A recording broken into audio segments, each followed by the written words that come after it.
Good morning, students. Welcome to all of you in ABN School online classes. Students, last time we studied about the fit shop, and in this topic we also study the departmental stores, its features and advantage, and we also study the limitations of the departmental stores. Now we study our next topic is chains store and multiple shops. Chains stores and multiple shops. What is the meaning of chains stores and multiple shops? Chains store and multiple shops are network of retail shops. Chain stores and multiple shops are network of retail shops that are owned and operated by manufacturer and intermediaries. Retail chain stores क्या है? Are network of the retail shop. जितने भी overall retail shops हैं उनका एक network होता है. ठीक है. चेन स्टोर्स क्या होता है? Chain stores are the network of retail shop. Retail shops का ये नेटवर्क है that are owned and operated by. जिसको कौन ऑपरेट कर रहा है अभी? जिसके ओनर कौन है एंड जिसके थ्रू ऑपरेटेड होता है बाय द मैन्युफैक्चरर और इंटरमीडिएटरीज. जो मैन्युफैक्चरर्स हैं उनके थ्रू या जितने भी ओवरऑल इंटरमीडिएटरीज होते हैं, ठीक है, चाहे वो कोई भी पर्टिकुलर होलसेलर हो सकता है, उनके थ्रू वो क्या हो रहा है अभी? अगर वो क्या हो रहे हैं? ऑन एंड ऑपरेट हो रहे हैं तो उसको अपन क्या बोलेंगे?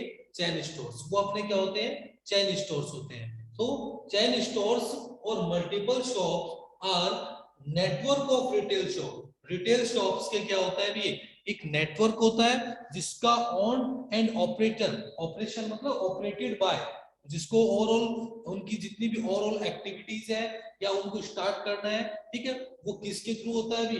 मैन्युफैक्चर और अदर कोई इंटरमीडिएटरीज है तो उनके थ्रू क्या होता है? ये स्टार्ट होता है. ठीक है. इसमें बहुत सारी शॉप होती है. एक ही टाइप के प्रोडक्ट की डिफरेंट डिफरेंट टाइप्स की क्या होती है? शॉप्स होती है डिफरेंट डिफरेंट प्लेसेस के ऊपर. ठीक है. इसके अंदर देखो क्या होता है. Under this type of arrangement a number of shops are the similar appearance and established locality. इसमें सिमिलर टाइप की जो शॉप्स होती हैं वो डिफरेंट डिफरेंट प्लेसेस पे डिफरेंट डिफरेंट एरियाज पे क्या होती है? एस्टैब्लिश होती है. शॉप जो होता है, मटेरियल जो होगा वो क्या होगा? सेम रहेगा. ठीक है. सेम ही टाइप की जो शॉप्स हैं वो अदर अदर प्लेसेस पे या जहां पे नॉर्मल पब्लिक है या जहां पे या किसी पर्टिकुलर एरिया में उसको क्या कर सकते हैं? अपन स्टार्ट कर सकते हैं. ठीक है. चाहे वहां पे नॉर्मल पीपल हो या फिर लार्ज नंबर ऑफ पीपल्स जहां पे अवेलेबल हो या कोई सेंटर एरिया हो. ठीक है. हर एक एरिया में अपन इनको क्या कर सकते हैं? स्टार्ट कर सकते हैं. ठीक है. तो ये क्या होते हैं भाई? एक तरह से कोई भी डिफरेंट डिफरेंट प्लेसेस पे इनको अपन क्या करते हैं? स्टार्ट करते हैं और सिमिलर टाइप के प्रोडक्ट में ये क्या करता है अभी? डीलिंग करते हैं अभी. सिमिलर टाइप के जो प्रोडक्ट्स हैं उनमें क्या होता है? इनका डीलिंग होता है अभी. ठीक है. इसके कुछ फीचर्स अपन देखते हैं कि कौन कौन से अपने को फीचर्स दे रखे हैं. कुछ बेसिक फीचर्स हैं वो अपन देखेंगे कि चेन स्टोर्स के बेसिक फीचर्स क्या होते हैं. इसका जो फर्स्ट फीचर्स है, these shops are located in fairly populous localities where sufficient number of customers can be approached. The idea is to serve the customer at a point of which the nearest their residence. ये normally अपन कहा जहाँ पे क्या होते हैं? बहुत ज्यादा public को वहां पे अपन कुछ स्टैब्लिश कर सकते हैं या नॉर्मल रेजिडेंशियल एरियाज है तो वहां पे भी अपन इनको क्या कर सकते हैं? स्टैब्लिश कर सकते हैं. इस टाइप के बिजनेस को रन कर सकते हैं. या कोई भी पर्टिकुलर सेंटर प्लेस है, ठीक है, या सेंटर एरियाज है तो वहां पे भी इनको अपन क्या कर सकते हैं? स्टार्ट कर सकते हैं. ठीक है. सेकंड इसका फीचर आता है the manufacture and procurement of merchandise for all the retail unit of is centralised at the head unit of the office. जितनी भी ओवरऑल यूनिट्स होती है, ठीक है, जितनी भी ओवरऑल शॉप्स हैं, जितनी भी ओवरऑल रिटेल शॉप्स हैं, वो एक ही सेंटर के थ्रू इनका क्या होता है? एक पर्टिकुलर हेड ऑफिस होता है और उस हेड ऑफिस से ओवरऑल जितनी भी रिटेल शॉप्स हैं, ठीक है, उनके ऊपर क्या होता है? कंट्रोल होता है. ठीक है. इनका एक पर्टिकुलर हेड ऑफिस होता है और उस हेड ऑफिस से जितनी भी ओवरऑल चेन शॉप्स हैं या चेन रिटेल शॉप्स हैं उनके ऊपर क्या होगा? पर्टिकुलर कंट्रोल रहेगा. ठीक है. हेड ऑफिस के अकॉर्डिंग ही क्या करना होगा? इनको वर्क करना होगा. ठीक है. Such retail shop is under the direct the supervision of branch manager, ये जितने भी ओवरऑल शॉप्स हैं वो किसके डायरेक्शन के अकॉर्डिंग वर्क करेगी, working according to the branch manager. Branch manager हर एक डिपार्टमेंट का, हर एक ब्रांच का क्या होगा, एक मैनेजर होगा और उसी मैनेजर की डायरेक्शन के अकॉर्डिंग क्या होगा, हर एक शॉप जो को रन होगी। ठीक है, so retail chain stores are working directing according to the branch manager, branch manager के डायरेक्शंस के अकॉर्डिंग क्या होगा, इसमें वर्क होगा। ठीक है, और branch manager is also responsible for all the activities, all the day to day activities, और ब्रांच मैनेजर जो होगा वही क्या होगा, जितनी भी overall day to day activities है उनके लिए क्या होगा, रिस्पांसिबल होगा भी। All the branch manager are controlled by the head office and which is concerned with the formulating the policies and getting the implemented, and all the branch manager are the responsible for the head office, head office के लिए वो क्या होंगे, responsible होंगे। मतलब head office को कोई भी query है या कोई भी particular inquiry है या कोई भी particular activities है तो उनकी information कौन provide करवाएगा, branch manager। branch manager is the responsible for the head office, head office के लिए हर एक ब्रांच मैनेजर जो होगा वो क्या होगा, उसके लिए रिस्पांसिबल होगा और वो हर एक टाइप की इंफॉर्मेशन, चाहे वो प्रोडक्ट से रिलेटेड इंफॉर्मेशन हो, चाहे वो कस्टमर से रिलेटेड इंफॉर्मेशन हो, चाहे वो एडवर्टाइजमेंट से रिलेटेड इंफॉर्मेशन हो, हर एक every type of information provided by the branch manager to the head office. Head office को ब्रांच मैनेजर क्या करेगा, हर एक टाइप की इंफॉर्मेशन क्या करेगा, प्रोवाइड करवाएगा। उसके बाद में नेक्स्ट है the price of goods in such shop are fixed and all sales are made on the cash basis. इसके अंदर जितनी भी ओवरऑल शॉप्स होती हैं, उनकी जितने भी ओवरऑल प्रोडक्ट्स होते हैं, उनकी जो सेलिंग, ठीक है, उनकी जो प्राइस होती है वो क्या होती है, ऑलरेडी फिक्स होती है। इसमें जितने भी ओवरऑल प्रोडक्ट्स हैं उनकी प्राइस क्या होगी, ऑलरेडी फिक्स रहेगी। ठीक है, उसमें कोई भी चेंजमेंट नहीं होगा। ठीक है, जो हर एक स्टोर पे सेम प्राइस में क्या होंगे, प्रोडक्ट अवेलेबल होंगे और जितने भी ओवरऑल ट्रांजैक्शन होंगे वो ओवरऑल ट्रांजैक्शन किस पे होंगे, ओनली कैश बेसिस पे ट्रांजैक्शन होंगे। ठीक है, क्रेडिट बेसिस पे कोई भी पर्टिकुलर ट्रांजैक्शंस नहीं होते हैं अभी। ठीक है, ओनली कैश बेसिस पे क्या होंगे, ट्रांजैक्शन होंगे और ओवरऑल प्रोडक्ट्स की जो प्राइस होगी वो क्या होगी, फिक्स होगी। आप किसी भी स्टोर से परचेज कर लो, ठीक है, हर एक स्टोर पे जो प्रोडक्ट की प्राइस होगी वो क्या होगी, सेम रहेगी, फिक्स रहेगी।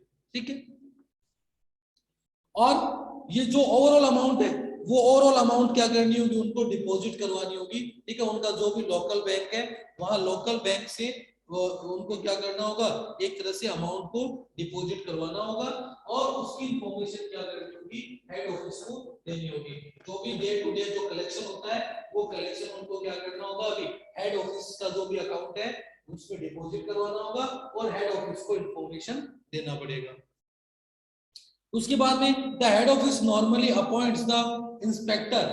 इसमें हेड ऑफिस क्या करेगा, एक नॉर्मल इंस्पेक्टर को क्या करेगा, अपॉइंट करेगा। इंस्पेक्टर होगा और वो इंस्पेक्टर क्या करेगा, डे टू डे उनका क्या करेगा, जितनी भी ओवरऑल एक्टिविटीज है उनका सुपरविजन करेगा। सुपरविजन का मतलब उनकी एक्टिविटीज को वॉच करेगा कि कौन सा डिपार्टमेंट है वो किस टाइप से वर्क कर रहा है, वहां पे कस्टमर्स को क्या बेटर सर्विस प्रोवाइड करवाई जा रही है या जिस टाइप से ऑर्डर मिले हैं अकॉर्डिंग टू द ऑर्डर, ठीक है ना, ऑर्डर के अकॉर्डिंग सर्विस प्रोवाइड हो रही है या नहीं हो रही है। इस चीज को वो इंस्पेक्टर क्या करेगा, चेक करेगा। हर एक शॉप पे वो विजिट करेगा, वहां पे कस्टमर को कौन सी बेसिक फैसिलिटीज मिल रही है उनको वो क्या करेगा, वो इंफॉर्मेशन कलेक्ट करेगा and then after all the collecting information transfer to the head office. और फिर वो जितनी भी इंफॉर्मेशन कलेक्ट कर रहा है वो सारी की सारी इंफॉर्मेशन किसको ट्रांसफर करेंगे, हेड ऑफिस को ट्रांसफर करेंगे।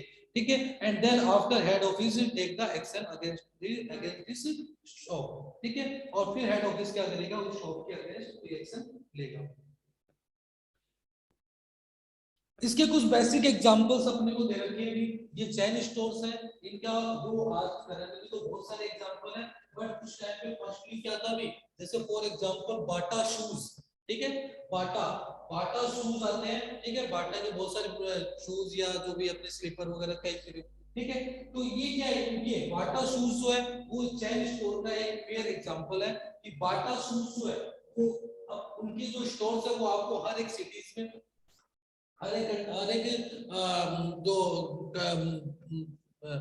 कोई भी पर्टिकुलर डिस्ट्रिक्ट है या कोई भी पर्टिकुलर स्टेट्स है या कोई भी पर्टिकुलर कंट्रीज मान लो, ठीक है, हर एक जगह आपको क्या होंगे, बाटा के शूज है वो अवेलेबल हो जाएंगे, ठीक है। तो ये क्या एक चेन स्टोर का एक एग्जांपल, और इनका एक मेन हेड ऑफिस है जो हर एक शॉप पे या जितने भी और रिटेल शॉप्स हैं उन पे कंट्रोल करता है।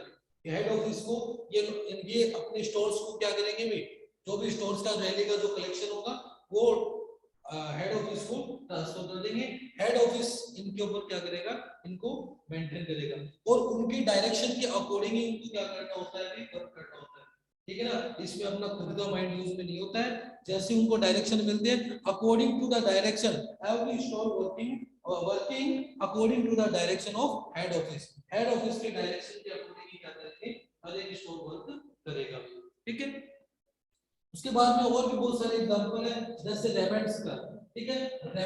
रेमंड है वो आपको पता है भी क्लोथ्स के लिए होता है, ठीक है, रेमंड के क्लोथ्स आते हैं, ठीक है। और वो उसके भी क्या है, ये भी चैन स्टोर का क्या एक बेस्ट एग्जांपल होता है रेमंड का, ठीक है। इसकी भी बहुत सारे डिफरेंट डिफरेंट प्लेसेस पे या डिफरेंट डिफरेंट सिटीज या डिफरेंट डिफरेंट स्टेट्स में क्या होती है, इनकी शॉप होती है, ठीक है। और ये भी एक अपने मेन हेड ऑफिस के थ्रू क्या होता है भी मेंटेन होता है, इसकी जो ओवरऑल एक्टिविटीज है वो हेड ऑफिस क्या करता है, मेंटेन करता है। और अब करंट में बहुत सारा फेमस वो है मैकडॉनल्ड्स का। देखो मैकडॉनल्ड्स है वो आप लोग मैकडॉनल्ड्स है, मैकडॉनल्ड्स आपको पता है कि जो फास्ट फूड जो प्रोडक्ट होते हैं उनमें ये क्या करता है, डीलिंग करता है। इसके अंदर जो फास्ट फूड प्रोडक्ट है जैसे फॉर एग्जांपल बर्गर है, पिज्जा है और फ्रेंच फ्राइज है, ठीक है, इस टाइप के प्रोडक्ट्स क्या होते हैं इसमें अवेलेबल होते हैं भी, ठीक है। और जो करंट में क्या होता है आपको हर मोस्ट नॉर्मल सिटीज में तो ये नहीं मिलेगा, बट जो हाई सिटीज है या जो अर्बन एरियाज है, ठीक है, वहां पे आपको ये क्या होगा इजीली अवेलेबल हो जाएगा, ठीक है। और वहां पे और इनकी जो प्रोडक्ट है इनकी जो प्राइस होती है वो भी क्या होती है, फिक्स होती है। आप कहीं पे भी या किसी भी स्टोर में मैकडी गए, किसी भी स्टोर में अगर आप कोई प्रोडक्ट परचेज कर रहे हो या बर्गर खा रहे हो तो उनकी जो प्राइसेस होंगी वो क्या होगी, सिमिलर होंगी, सर्विस सिमिलर टाइप्स की होंगी, फैसिलिटी सिमिलर टाइप की होंगी, प्रोडक्ट है वो भी सेम क्वालिटीज का होगा, उसमें कोई भी कॉम्प्रोमाइज नहीं होगा, ठीक है। तो ये क्या होता है, कुछ बेसिक एग्जांपल्स होते हैं चेन स्टोर्स के जो आपको बताए गए। अब अपन देखते हैं इसके कुछ एडवांटेज। देखो एडवांटेज क्या होता है, advantage of the chain stores. Chain stores का फर्स्ट एडवांटेज क्या है वो देखो आप। फर्स्ट एग्जांपल एडवांटेज है इकोनॉमीज ऑफ स्केल।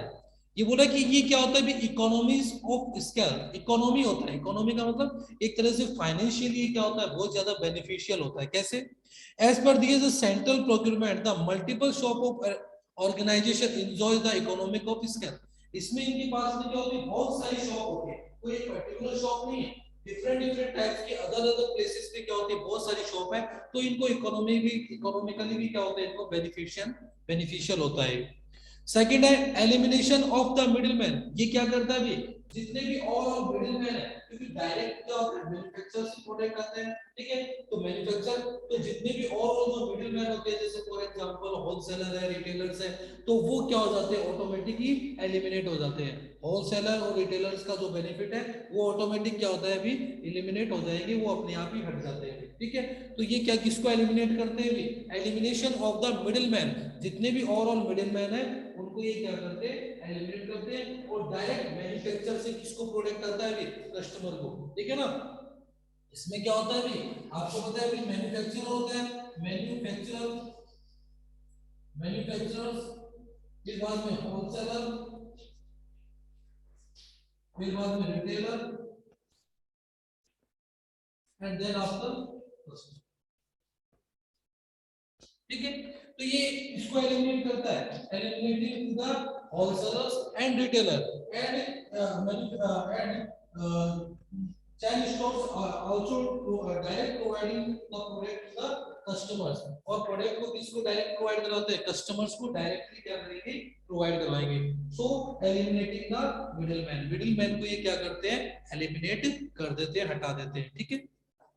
उसके बाद में no bad debts, no bad debts, no bad debts it means इसमें क्या नहीं होता है, बैड डेब्ट्स नहीं होता है, क्या नहीं होता है, क्या नहीं होता है अभी, bad debts, bad debts, no bad debts. देखो क्या होता है अभी, सॉरी, बैड डेब्ट, नो बैड डेब्ट्स इसमें ये बोल रहा है, देखो क्या होता है बैड डेब्ट्स का, no bad debts it means कि इसमें कोई भी पर्टिकुलर अमाउंट है वो क्या नहीं होती कि एक तरह से, क्योंकि इसमें जितने भी ओवरऑल ट्रांजैक्शन होते हैं चैन स्टोर्स में, ओवरऑल जो ट्रांजैक्शन है वो ओनली कैश बेसिस पे होते हैं अभी, ठीक है ना, क्रेडिट बेसिस पे कोई भी ट्रांजैक्शन नहीं होता है, ओनली कैश बेसिस पे होंगे। तो बैड डेब्ट्स के जो चांसेस होते हैं वो क्या होते हैं, इसमें मिनिमम होते हैं, less chances of the bad debts, bad debts के चांसेस बहुत कम होते हैं। क्यों? क्योंकि इसमें मोस्ट ऑफली जो ट्रांजैक्शन है वो ओनली किस पे होता है, अभी कैश बेसिस पे होंगे, overall transaction made in A cash basis, cash basis में क्या होंगे ट्रांजैक्शन होते हैं, क्रेडिट बेसिस पे कोई भी ट्रांजैक्शन नहीं होता है अभी, इट मींस इसमें बैड डेब्ट्स के चांसेस नहीं रहते हैं, ठीक है। उसके बाद में नेक्स्ट आता है ट्रांसफर, ट्रांसफर ऑफ गुड्स। हाँ, इसका सब नेक्स्ट बेनिफिट ये है transfer of goods. If suppose that कि अगर किसी भी पर्टिकुलर स्टोर्स पे अगर डिमांड कम है, सपोज दैट मान लो कि एक स्टोर है वो झुंझुनू में है, एक स्टोर है वो सिक्कर में, एक स्टोर है वो जयपुर में। अब सपोज दैट मान लो कि झुंझुनू में डिमांड कम है, ठीक है, किसी प्रोडक्ट की, तो वो क्या करेंगे उस प्रोडक्ट को आप, और सिक्कर में डिमांड ज्यादा है तो उस प्रोडक्ट को आप क्या कर सकते हो, सिक्कर में भी ट्रांसफर कर सकते हो, ठीक है।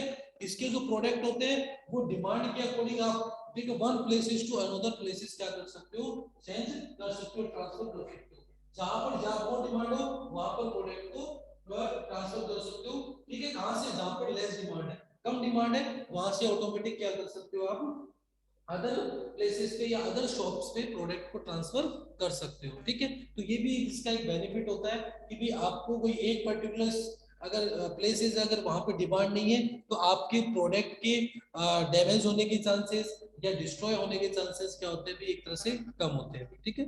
उसके बाद में diffusion of risk, the losses इनकर बाय वन शॉप में be covered.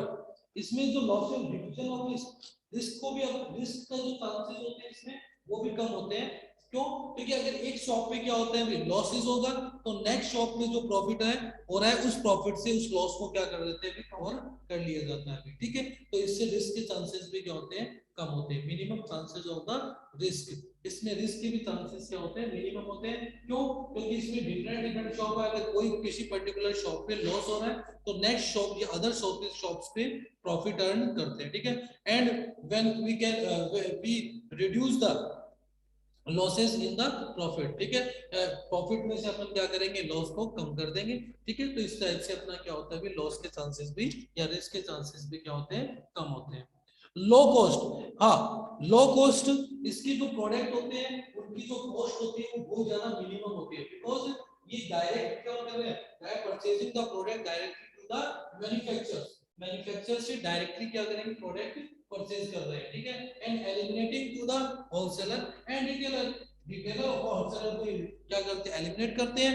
And direct purchasing the product to direct manufacturers, manufacturer क्या करते हैं, इनको स्टोर्स को ओपन करते हैं, ठीक है। तो इनके लिए जो पर यूनिट जो प्रोडक्ट कॉस्ट है वो क्या होती है, बहुत ज्यादा, मतलब लो कॉस्ट होती है, बहुत कम कॉस्ट, एक्सपेंसेस बहुत ज्यादा कम होते हैं, क्योंकि डायरेक्ट क्या करते हैं ये इसको सेंड करते हैं, मैन्युफैक्चर होते हैं और डायरेक्ट कस्टमर को सेंड करते हैं, ठीक है। तो इनकी जो कॉस्ट आती है, जो एक्सपेंसेस आते हैं वो बहुत ज्यादा कम आते हैं, मिनिमम आते हैं। क्यों? क्योंकि प्रोडक्ट कॉस्टली कब होता है, कॉस्ट कब ज्यादा होती है, जब ये अपना प्रॉफिट ऐड कर देते हैं, होलसेलर और रिटेलर अगर अपना प्रॉफिट ऐड करेंगे तो कस्टमर के लिए वो बहुत ज्यादा क्या होगा, एक्सपेंसिव होगा, बहुत ज्यादा महंगा होगा। बट ये डायरेक्ट क्या करते हैं, कस्टमर को करते हैं, प्लस इनकी इनको ओनली अपना मैन्युफैक्चरिंग चार्ज देना होता है, ठीक है। तो इनकी कॉस्ट भी क्या आती है, कम आती है, ठीक है। तो कॉस्ट भी क्या होती है, low cost of the product. उसके बाद में नेक्स्ट है फ्लेक्सिबिलिटी। ये क्या होती है, ये जितने भी ओवरऑल चैन स्टोर्स होते हैं ये क्या होते हैं, फ्लेक्सिबल होते हैं। फ्लेक्सिबल इट मींस अगर किसी भी पर्टिकुलर शॉप पे या स्टोर्स पे क्या हो रहा है, लॉस हो रहा है या वर्किंग नहीं हो पा रही है, ठीक है, या वहां पे लॉस के चांसेस बने हुए हैं, तो उस शॉप को आप इजीली क्या कर सकते हो, क्लोज कर सकते हो। And then you can shift this shop another places, और उस शॉप को आप कोई अदर प्लेसेस पे क्या कर सकते हो, शिफ्ट कर सकते हो। ठीक है, तो इसमें एक फ्लेक्सिबिलिटी भी रहती है। अगर किसी पर्टिकुलर प्लेसेस पे आपकी शॉप नहीं चल रही है तो अदर प्लेसेस पे you can shift your business to another places.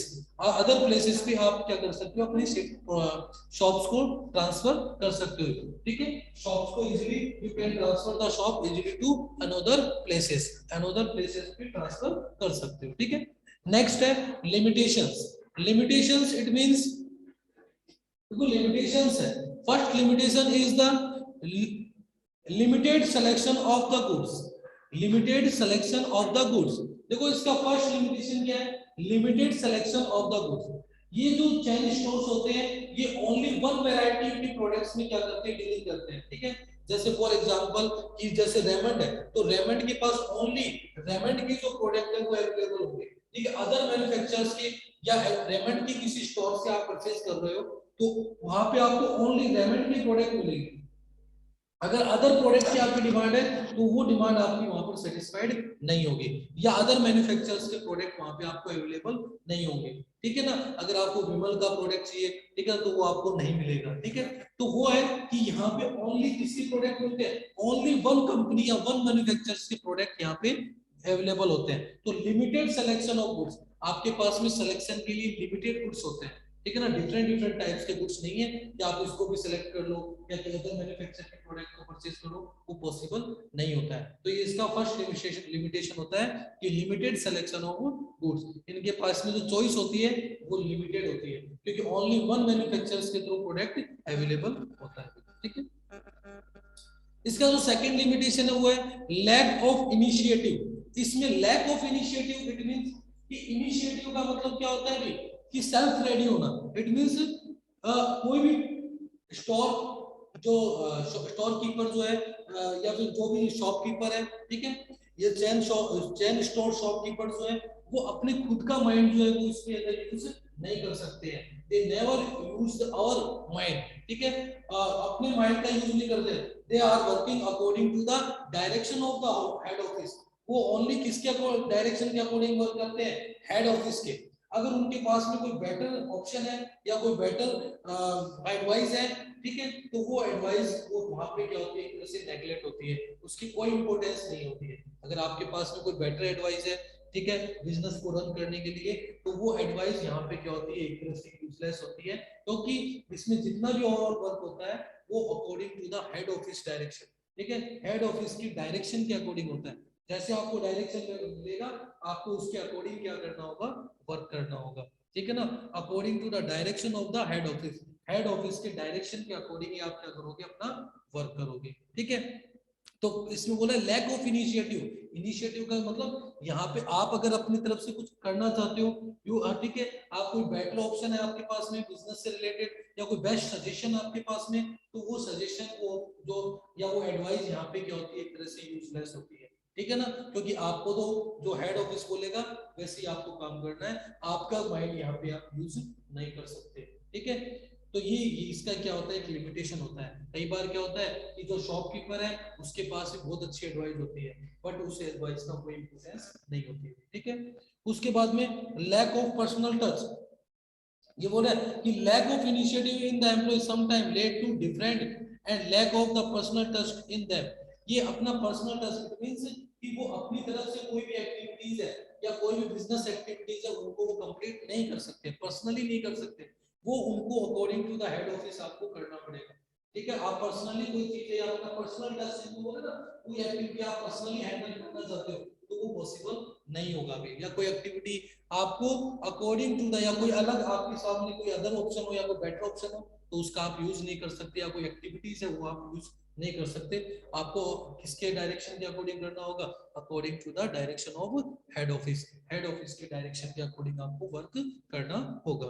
ठीक है, उसके बाद में difficult to change the demand. हाँ, इसमें बोला इफ, इसमें difficult to change the demand if the demand for the merchandise handled by multiple shop changes rapidly, the management may have to sustain hug losses because of the large stock lay unsold at the central depot। ये देखो क्या, ये demand को भी difficult to change the demand, demand को change करना भी इनके पास क्या होता है, एक तरह से डिफिकल्ट होता है, बिकॉज ये अपने पास में large stock of the product इनके पास अवेलेबल होता है अभी, ठीक है। अगर ये सडनली कोई प्रोडक्ट की डिमांड भी चेंज करना चाहे तो इसके पॉसिबल नहीं होता है, क्यों? क्योंकि ऑलरेडी इनके पास बहुत ज्यादा स्टॉक होता है, और जब तक वो स्टॉक फिनिश नहीं होगा they never change the demand of the product, तो वो अपने प्रोडक्ट की डिमांड को चेंज नहीं करेंगे, ठीक है। फर्स्टली वो अपना जो भी उनके पास में स्टॉक अवेलेबल है उसको फिनिश करेंगे, then after they change the demand of the product, उसके बाद में वो क्या करेंगे, प्रोडक्ट्स की डिमांड है उसको चेंज करेंगे, ठीक है। तो प्रोडक्ट जो डिमांड है उसके ऊपर भी इनका difficult to change the demand, difficult होता है चेंज प्रोडक्ट की जो डिमांड है उसको ये चेंज नहीं कर सकते हैं अभी, ठीक है। तो ये कुछ क्या है इसके basic limitations, advantage and features आपको मैंने आपको बताए हैं, ठीक है। नेक्स्ट क्लास में अपन इनके डिफरेंस देखेंगे, ठीक है। ओके।